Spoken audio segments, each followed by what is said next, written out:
Welcome to Politics and Science. Politics and Science can be heard weekly on WMRW LP Warren 95.1 FM, airing on Wednesdays at 5 p.m. and Sundays at noon. And in the Bellows Falls area can be heard on Wool LP Bellows Falls at 101.1 FM, airing from 3 to 4 p.m. on Sundays and from 9 to 10 a.m. on Mondays. Politics and Science presents the viewpoints of its participants and does not necessarily reflect the viewpoints of any other person or organization. And my guest today on Politics and Science is Raymond Peet, endocrinologist and physiologist from Eugene, Oregon. And Ray, how are you today? Good. Hang on a sec. And Ray, maybe you should give your resume a bit, Ray, because obviously you can do it better than I. Oh, well, I'm not sure I can. Okay. I was a humanities person first, and while I was studying painting and literature and such, I was interested in science and read widely in libraries and encyclopedias and such. And my first teaching job while I was studying linguistics at Ohio State was in a little college where I got assigned to teach biology. And that, because I had been reading in it for so long, the experience of teaching it was fun. So I taught art and English for a few years after that, but finally decided to go back to graduate school in 1968 to study biology, actually, in a university. And my first courses in the sciences didn't impress me that I would be able to learn much in a university. Same in English and philosophy and psychology and other departments I tried being a graduate student in. I basically felt that the institutions were anti-educational, that their purpose was to prepare people to conform, to get a job and go along with the system. But by the time I finally decided to be a biologist, I had learned how to be quiet enough that I could get through the degree program. The graduate school experience, I think most people, having done it, recognize that it's exercise in conformism rather than anything very special about learning. Mm-hmm. You mean that they're looking for certain behavioral patterns from their students? Yeah, in the 60s, a psychologist at Oregon State University did a study of academic success and how students had scored on the Miller Analogies test, which is somewhat a test of cultural knowledge. You have to know the language, but it's partly a study of mental flexibility and ability to reason about new problems. And she found that the students who scored average on the Miller Analogies test were the straight A, very successful students in graduate school. And the ones who deviated from the average, either up or down, were the less successful in graduate school. Meaning that having an average ability and conforming really is the way to be an outstanding graduate student. So, and then after you were a graduate student, you got your PhD in 1972. Okay. And, I actually took more courses in biochemistry than in biology, but the degree was in biology. Right. And since then, you've taught at a number of universities, I believe. And I taught some courses at the University of Oregon, but also in Mexico, University of Veracruz and State University of Mexico. And you write extensively in a newsletter that I know of called Ray Peat's Newsletter. Yeah, I've been doing that since 1981 when I, having had essentially all of my research rejected by the journals, I decided just to go ahead and publish my own things and not have to deal with editors. I had sent some very simple critical things as letters to editors of, for example, Science magazine, pointing out that they were drawing racist conclusions from evidence that had absolutely nothing to do with their conclusions, and even a little two-sentence criticism like that was rejected as being more extreme than the authors of the study I was commenting on. And I considered science to be so political that I decided to publish my own books and newsletters. I think some of your writings have what prompted me to name the show Politics and Science, because the two seem very closely interwoven.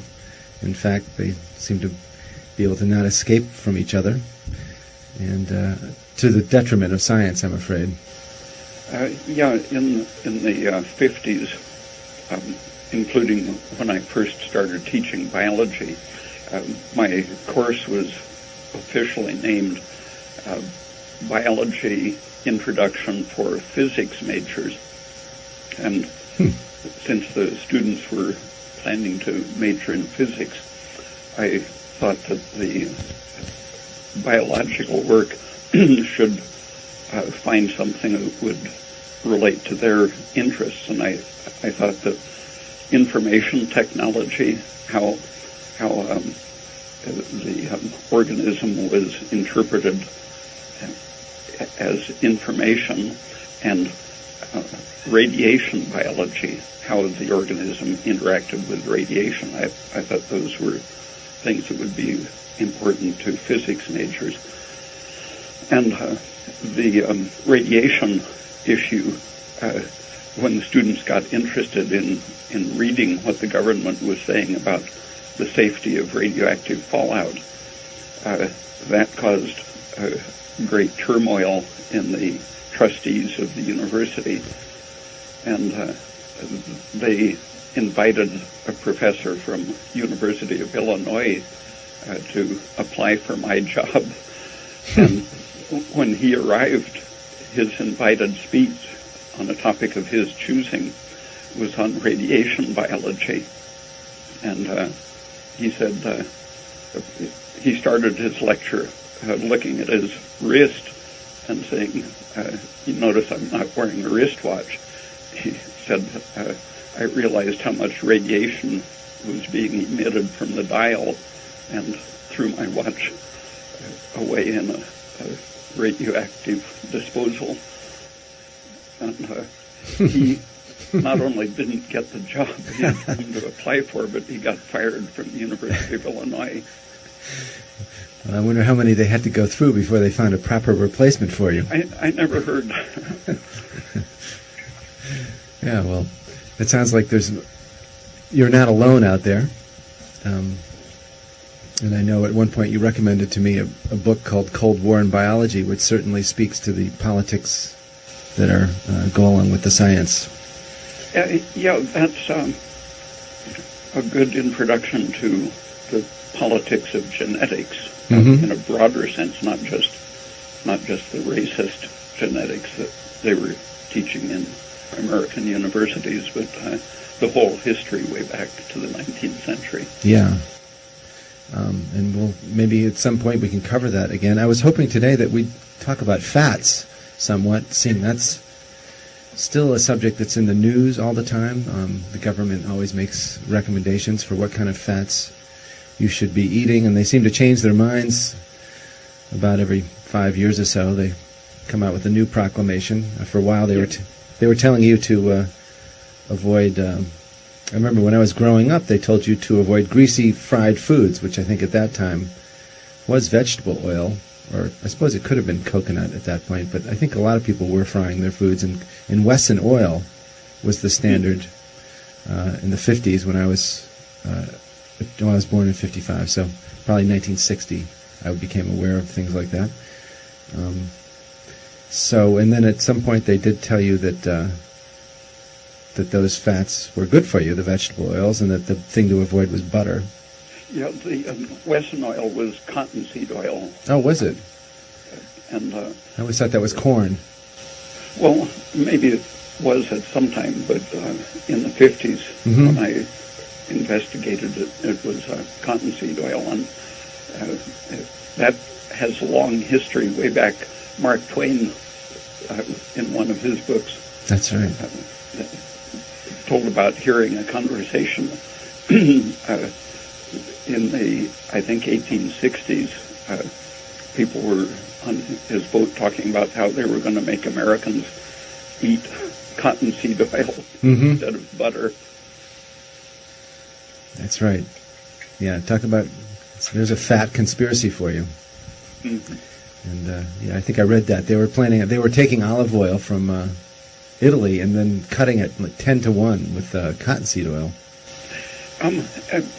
About 10 years ago, the FDA did a survey of all of the imported olive oil sold in the U.S. and reported that 70% of it was adulterated still.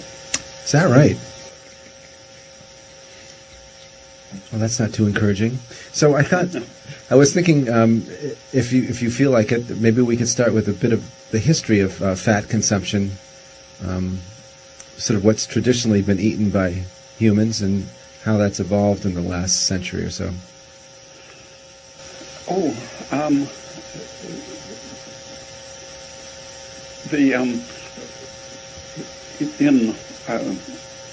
the 19th century, my relatives were still preferring fat meat to lean meat, and the taste of it seemed to be an important guide.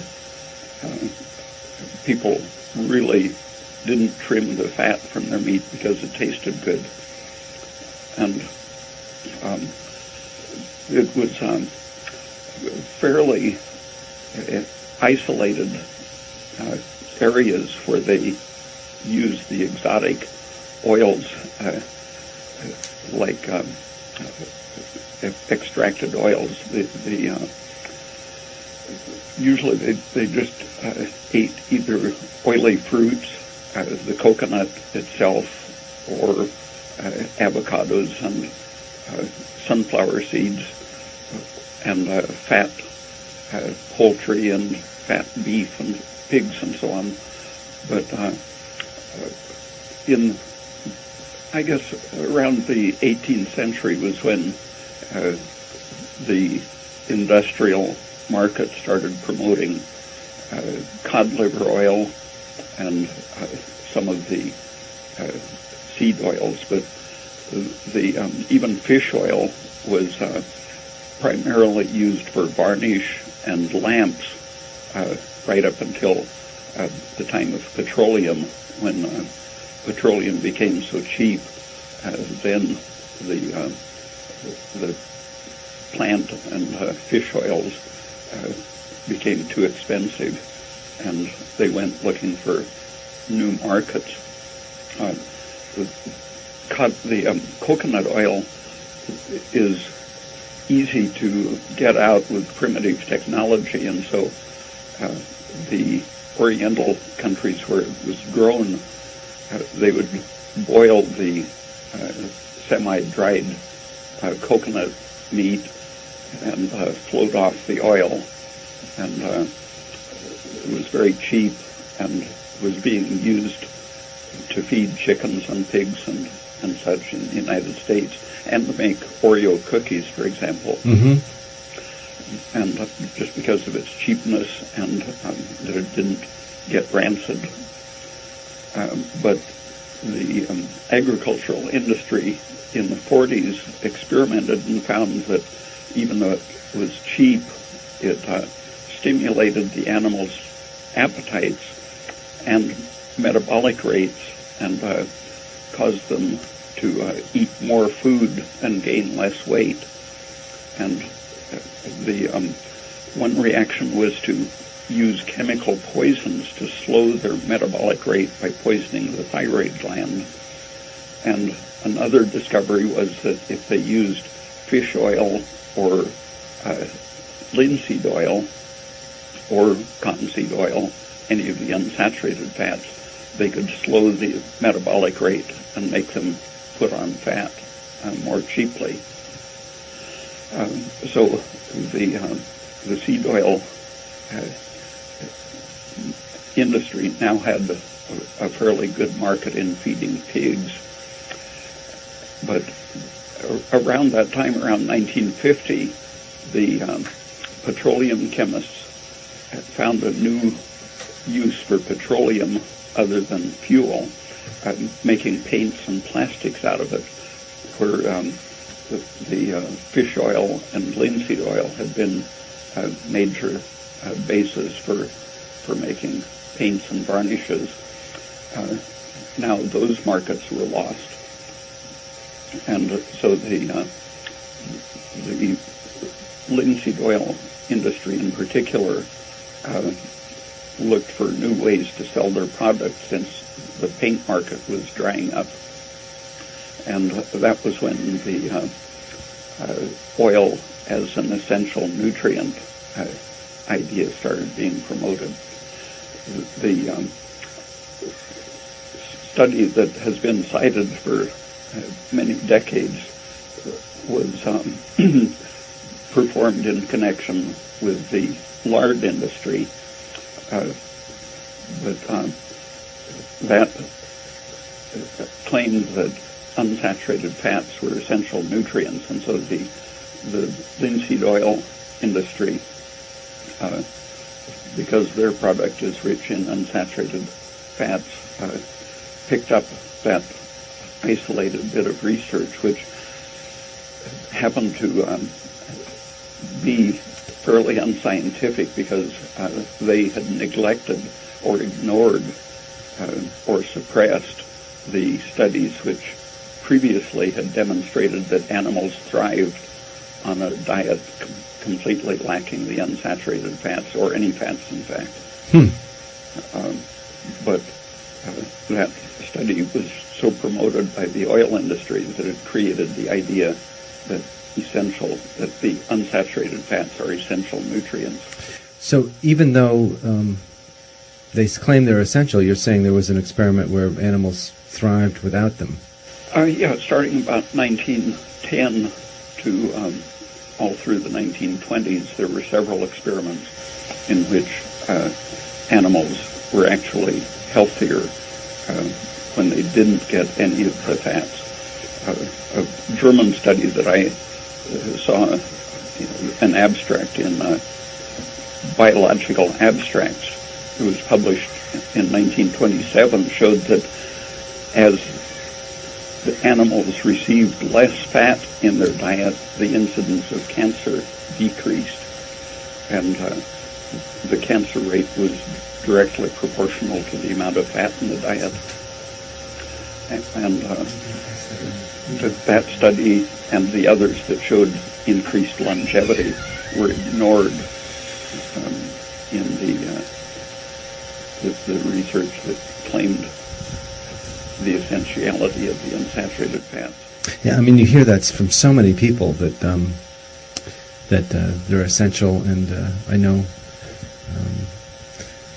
it's just sort of ubiquitous that these things are. The University of Texas had a famous nutrition lab under Roger Williams, who wrote Nutrition Against Disease in the 50s or 60s. And in his lab in the 1940s, the rat disease that was supposedly caused by a deficiency of essential fatty acids. The people in this Texas lab said that looks exactly like our vitamin B6 deficiency disease.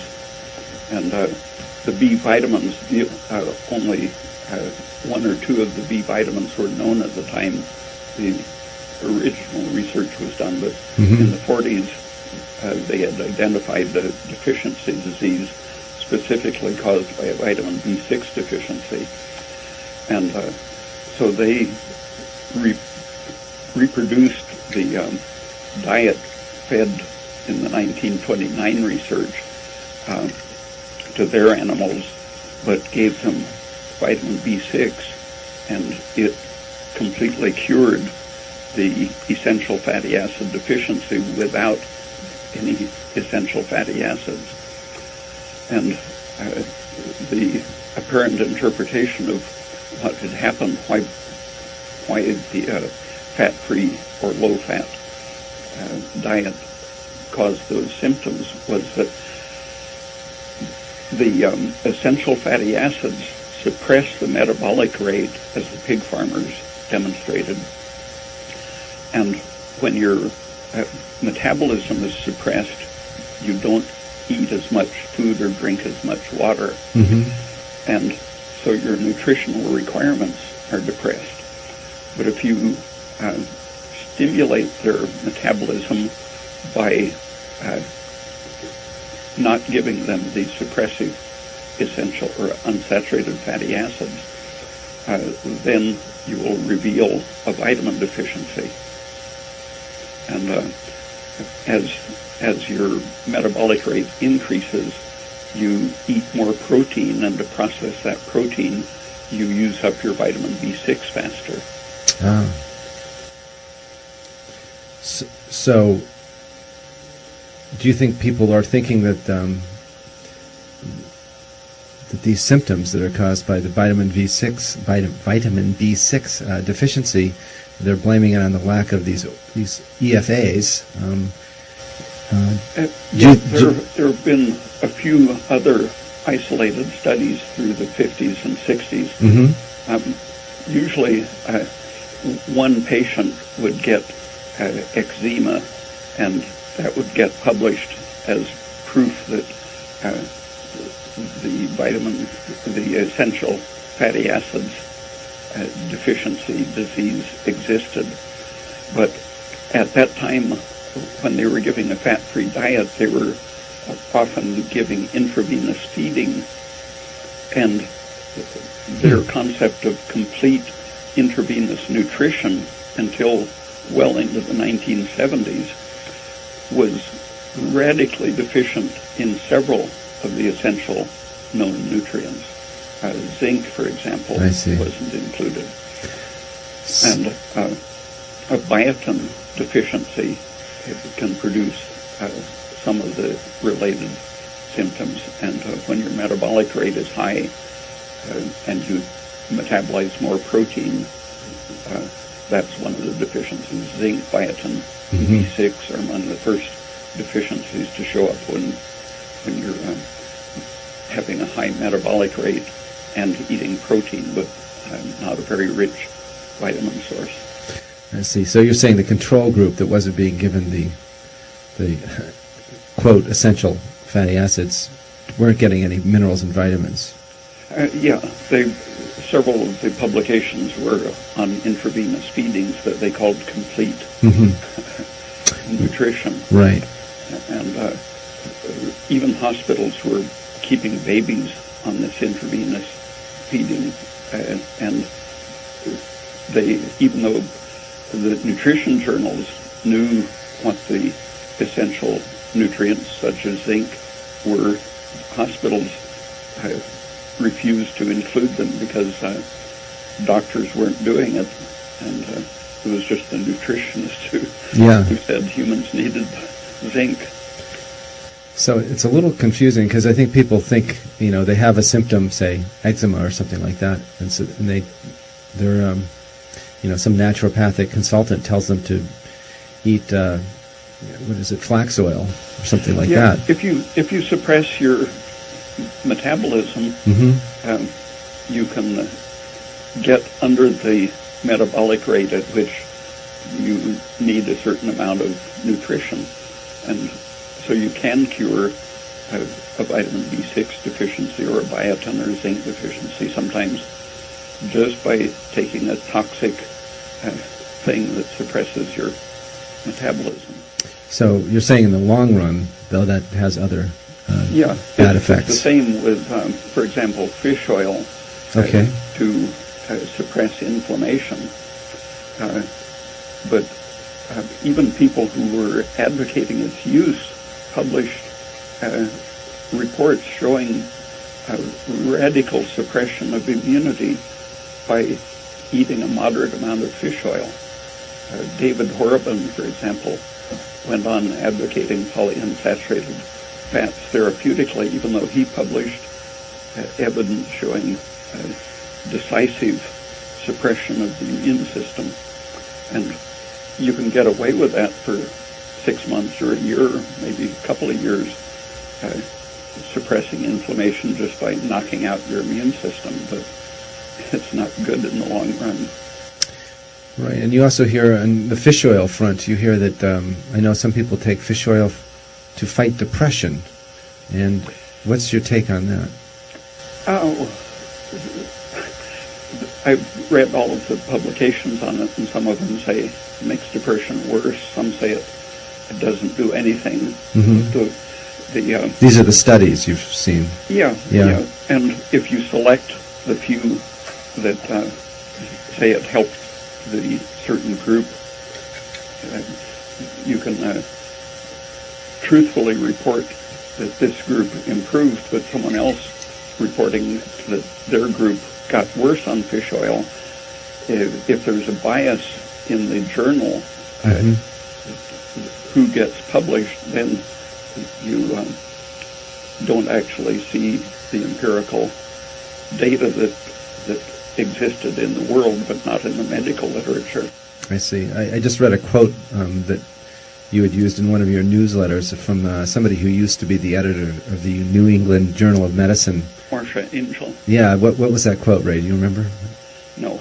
It was something to the fact that you can't really tell the truth of the studies that you're reading unless you know all the studies that they rejected, or something to that effect. If you have probability at the 5% level, but if you rejected 10 or 20 or 100 publications with negative results,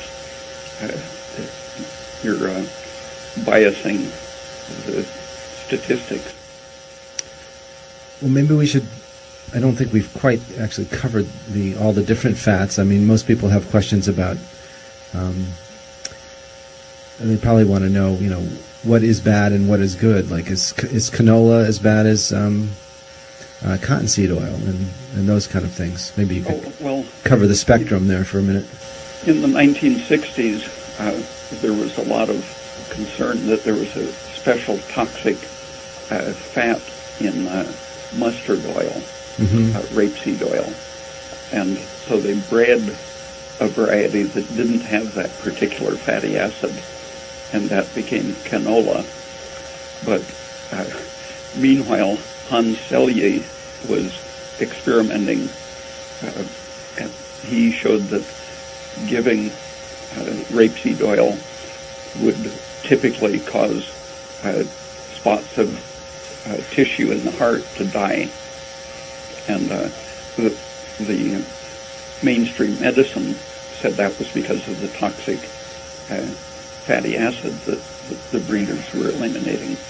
But Hans Selye gave purified linoleic acid, a major component of rapeseed oil, and showed that that was the actual toxic agent to the heart, not the so-called special toxic fatty acid. It was the most essential fatty acid itself that was killing heart cells.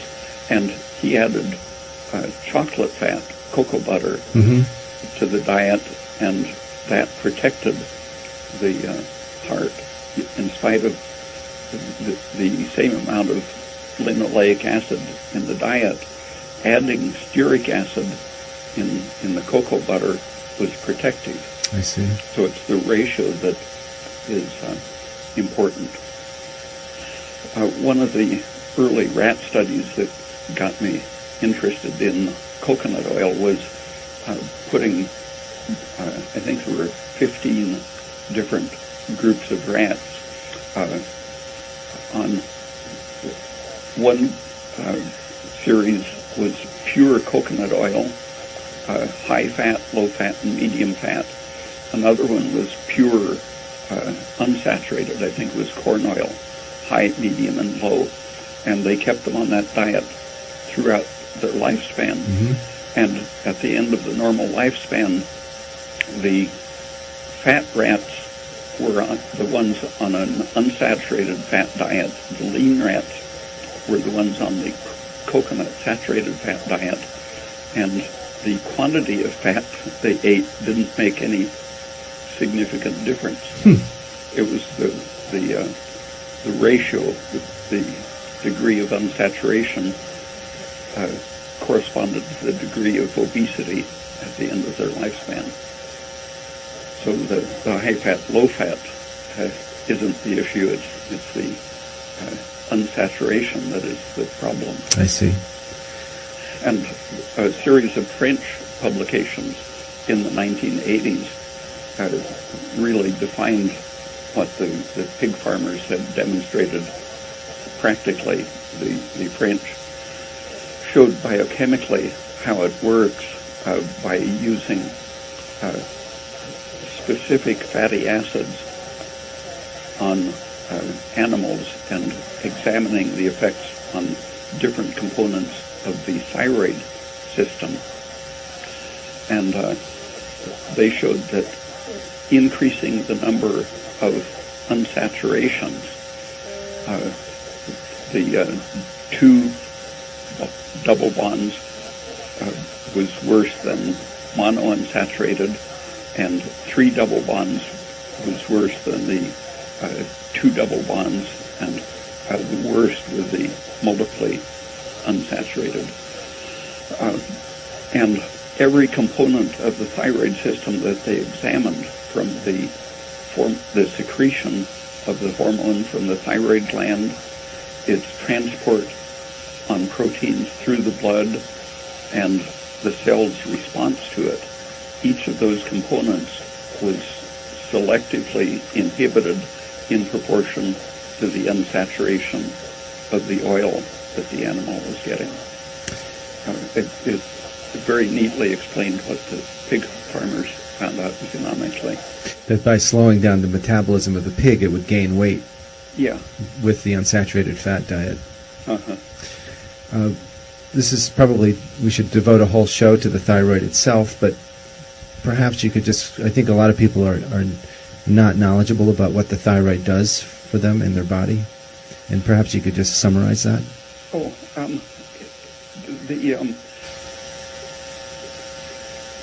the real thyroid hormone, the active part of it wasn't discovered until the 1950s, but the function of the thyroid was studied since the mid and late 1900s, and it was known to activate all of the organs of the body to respire, consume more oxygen, and perform more perfectly. And the deficiency of thyroid very early was learned to cause mental retardation, or even underdevelopment of the brain and the idiocy. And infertility, if it developed later, was a very early observation. Mm-hmm. In some areas of the world, Cretans were good employees because they were passive and stupid and didn't reproduce. So there was the medical establishments in those areas didn't want to cure it because they were good for herding sheep and such chores. You're saying it was a form of eugenics, or the opposite of eugenics, actually? Yeah. Yeah. And Rhoda Barnes in the 1930s did studies both on rabbits and in Europeans and showed that the goiter belts were highly susceptible to heart disease at a very young age. In their 30s, they started having atherosclerosis and heart attacks. And when iodine was introduced to those regions, and the heart disease mortality decreased considerably. But those areas also had a very high cancer rate, especially breast cancer. And as recently as the 1980s, when I talked to some cancer biologists in Mexico, they were reporting that the iodine-deficient regions in the mountains around Mexico City still had a very high rate of tuberculosis, heart disease, and breast cancer, all of the things that Rhoda Barnes had noticed in Eastern Europe in the 30s. So, excuse me, but iodine, with a deficiency of iodine slows your thyroid function? Yeah, in those regions, some specific regions, iodine deficiency or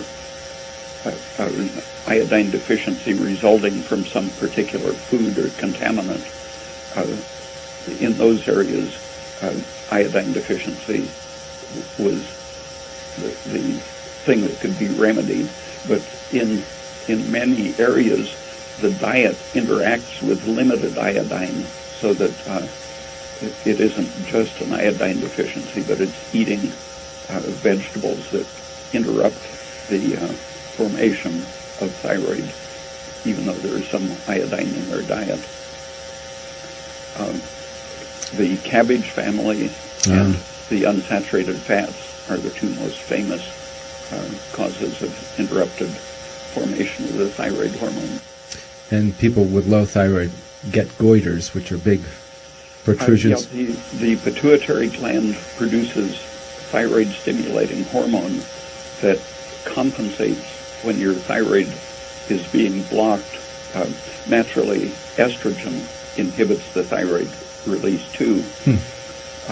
And so the body is designed so that if the estrogen is inhibiting the gland, the thyroid-stimulating hormone increases to overcome that block and activates the thyroid to work harder. And if you keep your estrogen or goitrogen high, the TSH works harder and harder, and the gland gets bigger and bigger until sometimes it gets to be as big as a cantaloupe. Jeez. Women at puberty and during pregnancy often get a fullness in the neck, and that typically causes women to have creases in the skin of their neck above and below the region where the thyroids are. Thyroid gland is at the base of the neck on both sides of your windpipe. And most women, but almost no men, have a defining crease right above their collarbone and just above their Adam's apple. And that defining crease is from a low thyroid? Yeah, because at puberty, the thyroid gland naturally enlarges to overcome the effect of estrogen, and that makes a fullness, so that the bending of the neck causes those creases to outline the puffy area where the gland is. And is that something that's completely normal, or is that... Yeah, that's part of what makes women look attractive, because it corresponds to the years between puberty and menopause. One of the things when going back to the essential fatty acids, which is ostensibly the subject of the show, you've said that it's one of the reasons it's sort of ridiculous to call them essential is that they're ubiquitous. They're in everything, every green vegetable you eat, and it's actually hard to get away from them. Yeah. So how we could have a deficiency is a good question. It's a question of marketing.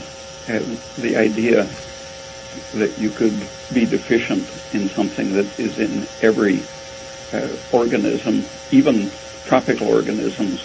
The coconuts have about 2% of those fats, 1 to 3%, and ruminants, sheep and cows and deer and such, have an organ to grow bacteria which detoxify those plant fats, but still 1 or 2% of the fats get through the detox system of the rumen, and so beef fat and lamb fat still have unavoidably about 2% of those unsaturated vegetable oils. So even if you ate nothing but beef and lamb and coconuts, you'd still have more than anyone ever claimed the essentiality required. So by the most extreme ideas of essentiality, it's impossible, unless you eat a laboratory-prepared diet, to have a deficiency. But the marketing departments of the linseed oil companies and the Wesson oil and so on, they convinced people that since it's essential in a trace amount, it must be much better in a very large amount. But several more recent studies have demonstrated that as you increase the unsaturated fats in the diet, the cancer incidence goes up more or less in proportion to the amount. And when you extrapolate it to zero, the cancer incidence, just like the 1927 study, approaches zero. When you say extrapolate to zero, you mean no unsaturated fats, or? Yeah. Okay. And fish oil. How does there's a lot of marketing of fish oil too as a supplement, just as a dietary supplement, not necessarily for depression. A few years ago, the FDA warned that the total shouldn't exceed, I think it was 3 grams of DHA and EPA. But they more recently have dropped that and have begun promoting it without the warning. But it definitely becomes toxic, as the immune suppression studies demonstrated. And the odd thing about the fish oil is that it's so unstable. The reason it was a good varnish is that it oxidizes almost instantly at room temperature even. And in your body, it's mostly oxidized before it reaches your bloodstream. It has to pass through your digestive system to reach the bloodstream, and by the time it gets there, it has been heated and circulated in tiny particles exposed to oxygen. And so those so-called beneficial anti-inflammatory effects are actually produced by the oxidative breakdown products of the fats. And so even in the biochemistry of it, it's a toxic effect that is being sold as a benefit. I see. So it's suppressing your immune system, and that's what's getting rid of some of your symptoms, perhaps. Yeah, it's the free radical oxidative decomposition products that are circulating in your blood system, and a very small part of it reaches your tissues as the original starting DHA and EPA. And Raymond, would you like to touch? We're talking to Raymond Peat, by the way. I should say that more often. Endocrinologist and physiologist from Eugene, Oregon, and we're talking mostly about fats today, but also we're talking about the marketing of them and the scientific research that's gone into fats.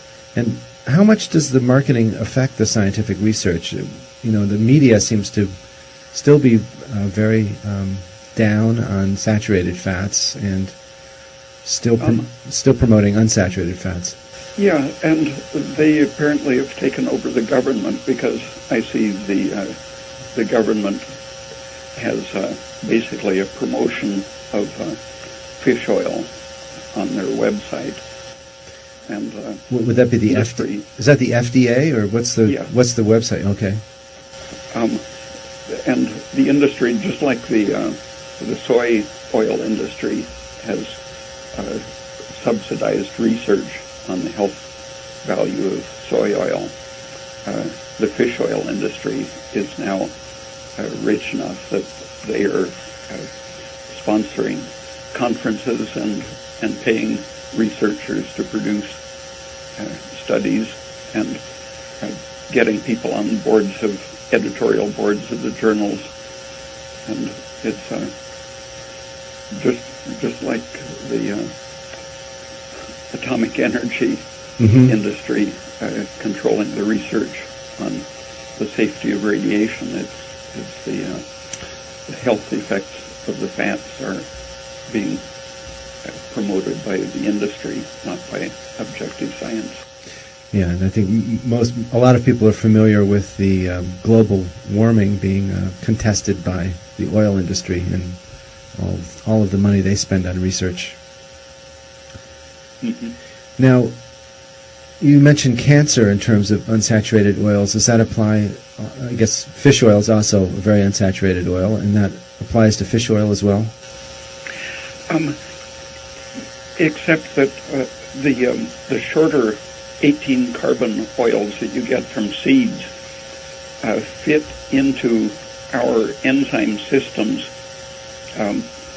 more powerfully, and so inhibit our own enzymes more powerfully. The fish oils are very long and don't directly attack our enzymes in the same way. They're unstable and spontaneously, all by themselves, turn into these free radical and aldehyde toxins. But they are safer to our enzyme systems because their number of carbons is very different from the fats that we make or that we get from seeds. And they also come with quite a few vitamins, too, that are good. Yeah, and when you squeeze an oily fish, you can't help getting some vitamin K, vitamin A, vitamin D, and a little E even. But the E pretty much is destroyed quickly by the oxidative process. But the D comes through very strongly because it's harder to oxidize. The K and A probably usually have enough activity to be of some benefit when you eat the fish oil. I see. So we have about 5 minutes left, Ray, and I thought maybe we could quickly, people are probably wondering, well, what would you think would be good to eat? For instance, is olive oil okay? Coconut oil? Margarine? Maybe you could run through the... Okay, the coconut oil is around 10% of the polyunsaturated fats, and if you're only going to use half a teaspoon or so for flavoring a food, or a teaspoonful every other day or something, that is small enough that it isn't harmful. So as a minor flavoring, olive oil is fine. I see. But as a major part of the diet, I think butter, beef fat, lamb fat, and coconut oil are the safe ones, and cocoa butter, chocolate. Mm-hmm. And some studies have found that the longer saturated fats are very protective. They're being investigated for curing cancer, heart disease, and some of the best studies are using the long-chain saturated fats as well as ordinary butter fat and so on for treating liver disease.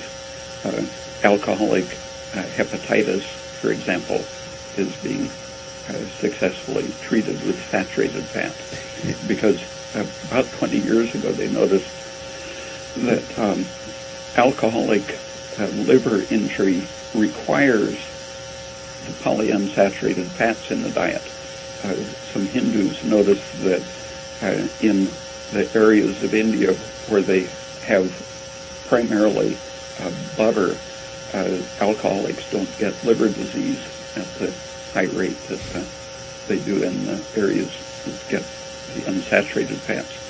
And so the animal studies finally led to human studies in Chicago, in which they are finding actual cures of alcoholic liver disease just with a good diet plus the saturated fats. Are those ongoing studies now, or are they something that, are they old, or? I haven't seen anything new in the last year or two. Okay. But yeah, they're recent. I see. And when you say long chain, is that coconut oil? Well, that goes up to 16 carbons, and butter is 18 carbons. Oh. And they are using experimentally some derived from sugarcane wax and other unusual long-chain fats, but those are being used therapeutically in cancer too. I see. And, you know, the unsaturated oils are just in everything now because, of course, our government has sanctioned them, and you can't buy a potato chip that isn't cooked in, you know, canola oil or some other unsaturated vegetable oil. So how do we, if you say you go out to dinner, and is there anything you can do to protect yourself? About 15 years ago, there was this big campaign to get coconut oil off the market. Right. And it in recent years is coming back, and I think if people just nag the cooks in restaurants and buyers in grocery stores, that they can change things.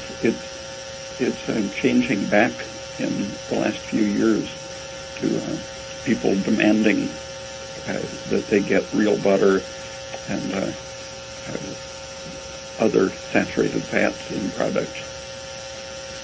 And finally, I think most people are worried about getting fat when you say butter, even though we all love it, I think. There's nothing that tastes better on things, but... Yeah, the animal studies from the industrial agriculture level all the way down to lab studies show that the polyunsaturated are extremely fattening in proportion to their role in the diet.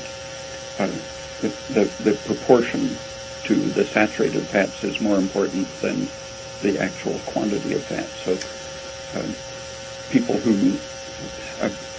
I noticed in Finland, where dairy foods are very common, basically probably the most common food, just going across the border from Russia to Finland, you go from a starch-eating, vegetable-based diet where everyone's fat over to a lean, healthy population where they eat lots of butter fat. Mm-hmm. Yeah, that's interesting. And in general, Americans who eat milk and milk products are lean, and it's partly the calcium and vitamin D, but also the butter fat itself is helpful. I guess that's the French paradox again that they always talk about. That how come the French are so healthy when they eat all that nasty saturated fat? Yeah. Well, Ray, I guess we're basically out of time. Is there anything else you'd like to add? We're talking to Raymond Peat, endocrinologist and physiologist from Eugene, Oregon. Oh, well, yeah. People are concerned about skin health and appearance, and an experiment with rabbits is interesting. Rabbits were put on either a corn oil diet or a coconut oil diet and shaved, and so the sun would hit their skin.